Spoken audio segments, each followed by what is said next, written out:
की है जब तालासुर नाम का एक बहुत ही शक्तिशाली राक्षस कई बार तपस्या करके और उसने बहुत शक्तियां अर्जित कर ली थी। भूमि लोक पे तो पूरा उसका कब्जा हो गया था, हर जगह उसी का बोलबाला था। अब उसकी इच्छा हुई कि हम देवलोक में कब्जा कर लें, वहाँ की अप्सराएं, वहाँ का सब ऐश्वर्य, उसका मालिक मैं बन जाऊं। और वहाँ हमला करने की वो प्लानिंग करने लगा, योजना बनाने लगा। तो दैत्यों के जो गुरु हैं शुक्राचार्य जी, उनको भनक लगी कि तालासुर जो है वो देवलोक में हमला करने की योजना बना रहा है। उन्होंने उन्हें तालासुर को बुलवाया, बोले देवता इतने बहुत शक्तिशाली हैं, उनसे तुम अपनी जो शक्ति है इस शक्ति के चलते उन्हें पराजित नहीं कर सकते। एक काम करो, तुम देवलोक में तुम्हें कब्जा करना है, वहाँ शासन करना है, तो ब्रह्मा जी की उपासना करो और उनसे अमरत्व का वरदान प्राप्त कर लो। गुरु की आज्ञा मानकर वो तपस्या में लीन हो गया, घनघोर तपस्या करी। उसकी तपस्या से ब्रह्मा जी खुश हो गए, प्रसन्न हो गए, प्रकट हुए उसके सामने। पूछा किस लिए तपस्या कर रहे हो, क्या चाहते हो तुम? उसने कहा ब्रह्मदेव यदि मुझे देना चाहते हो तो मुझे अमरता का वरदान दे दीजिए, मैं अमर हो जाऊं, किसी के मारे मरूं नहीं। कहे तो प्रकृति के खिलाफ है, ऐसा वरदान मैं दे नहीं सकता।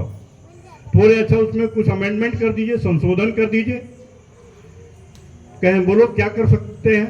तो बोले मैं किसी मनुष्य से ना बनूं, ना किसी और देवता देवी से मरूं, यदि मैं मारा जाऊं तो हाथी से मारा जाऊं मैं। तो उन्होंने तथास्तु कह के ब्रह्मा जी अंतर्ध्यान हो गए। उसने सोचा मैं बच लूंगा, हाथी से क्यों भिड़ने जाऊंगा मैं, जब कभी हाथी दिखाई देगा तो मैं हट जाऊंगा और हाथी से लड़ने का कोई सवाल ही नहीं रहेगा, इसलिए मेरी मृत्यु नहीं होगी, मैं अमर वैसे ही हो गया।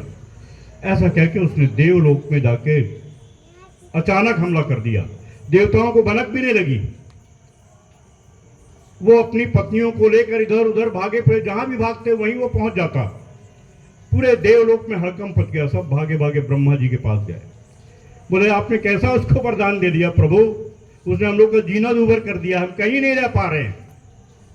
तब उन्होंने कहा उसको वरदान तो दे दिया है, एक काम करो आप लोग, उसमें हमने थोड़ा अमेंडमेंट कर दिया था, तो तुम गणेश जी के पास जाओ, गणेश जी तुम्हारा ये समस्या का समाधान करेंगे।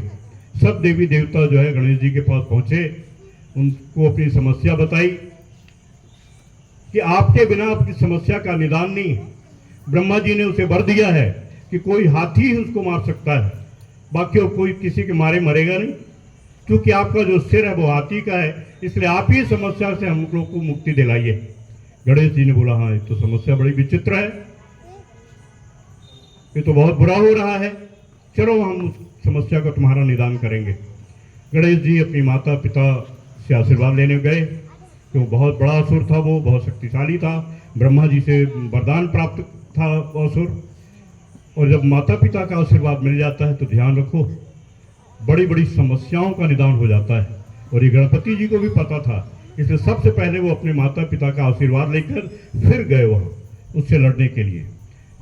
पहले तो उसने सोचा चलो ये हमसे लड़ने आए, बड़ी हंसी ठिठोली किया, गणेश जी की हंसी उड़ाया, लेकिन जैसे गणेश जी ने उसको सूंड से लपेटा और लपेट के उछाला तो बहुत ऊंचाई तक वो उछला और धड़ाम से नीचे गिर गया, और गिरते ही से फिर बेहोश हो गया।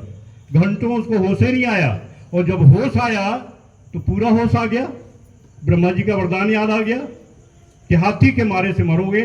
और जब सामने देखा वो गणेश जी का सिर तो समझ में आ गया, उसने जाके प्रभु के पैरों में पड़ गया। गणेश जी ने उसको चेतावनी दी कि देवलोक को तुरंत छोड़ दो और जहां कहीं भी तुम रहो वहां शांति बनाए रखना, वहां किसी तरह की अशांति तुम्हारे रहते हुए आना नहीं चाहिए। उसने हाथ जोड़कर क्षमा मांग ली और गणेश जी ने उसको अभयदान दे दी। बोले गणेश भगवान की।